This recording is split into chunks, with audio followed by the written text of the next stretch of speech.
Social মিডিয়ার সামাজিক যোগাযোগ মাধ্যমে যে সমস্ত প্রচারণা হচ্ছে এইটার ভলিউমটা সবচেয়ে বেশি, বরং প্রিন্টেড ভলিউমটা ইদানিং কম।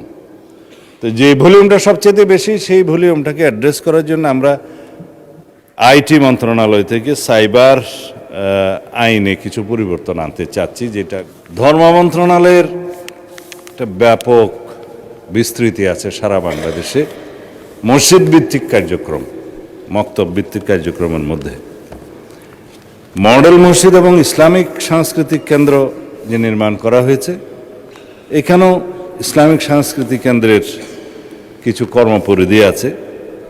ইসলামী মূল্যবোধের চর্চা এবং সংস্কৃতির প্রধান কেন্দ্র হিসেবে এটা প্রত্যেক উপজেলায় কাজ করছে। আর নৈতিকতা এবং ধর্মীয় মূল্যবোধ উন্নয়নে মসজিদ ভিত্তিক শিশু গণশিক্ষা কার্যক্রমও একটা প্রকল্প আছে। আর অন্যান্য বিষয়গুলোতে যেমন ইমাম মুয়াজ্জিমদেরকে আমরা বিভিন্ন সময় রাষ্ট্রের পক্ষ থেকে উৎসাহ দিয়ে থাকি, পরামর্শ দিয়ে থাকি, সামাজিক অনাচার এবং ইসলামী মূল্যবোধে এবং বিভিন্ন ধর্মাবলম্বীদের ধর্মীয় মূল্যবোধে যাতে সমাজ পরিচালিত হয় সেই জন্য তাদের নীতি নৈতিকতা চর্চা, বচন এবং প্রিয়েচিং যেটা বলে আলোচনা ইত্যাদি করার তাদের একটা সামাজিক দায়বদ্ধতা আছে। রাষ্ট্রের পক্ষ থেকে সেই রকম অনুপ্রেরণা দেয়া হয়। তারা নিজের পক্ষ থেকেও নিজেদের সামাজিক মূল্যবোধ এবং ধর্মীয় মূল্যবোধ থেকে এবং তাদের নিজস্ব কর্তব্যবোধের কারণে তারা সেই কাজটা করে থাকে।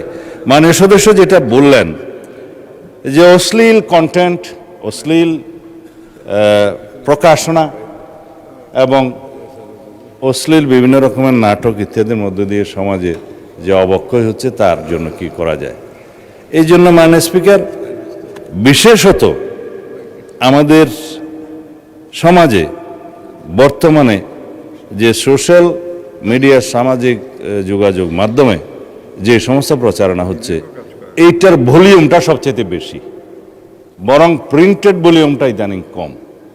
তো যে ভলিউমটা সবচেয়ে বেশি সেই ভলিউমটাকে অ্যাড্রেস করার জন্য আমরা আইটি মন্ত্রণালয় থেকে সাইবার আইনে কিছু পরিবর্তন আনতে চাচ্ছি, যেটা গতকালকে বা তার আগের দিনে এখানে আমি সংসদে বলেছিলাম। সেই আইনটা আমরা এইভাবে আনবো যাতে আমাদের সামাজিক নিরাপত্তা থাকে, সোশ্যাল হারমোনি বজায় থাকে, রিলিজিয়াস হারমোনি বজায় থাকে, সমাজের মধ্যে ব্যালেন্স থাকে, ভারসাম্যহীনতা যাতে নষ্ট না হয়, আমাদের যুব সমাজকে আমরা যাতে সঠিকভাবে পরিচালিত করতে পারি এবং ভবিষ্যৎ প্রজন্মকে যাতে আমরা রক্ষা করতে পারি, নীতি নৈতিকতা এবং আদর্শ ধর্মীয় মূল্যবোধে তারা পরিচালিত হতে পারে। সেই জন্য আইনি সুরক্ষা হচ্ছে সেটা, কিন্তু আমাদের সবাইকে সমাজে ভূমিকা রাখতে হবে এবং আমাদের সেই দায়বদ্ধতা, সেই সামাজিক দায়বদ্ধতা এবং নৈতিকতার দায়বদ্ধতা আমাদের পালন করতে হবে। এভাবেই সম্ভব মাননীয় স্পিকার সবকিছু প্রতিরোধ করা। ধন্যবাদ।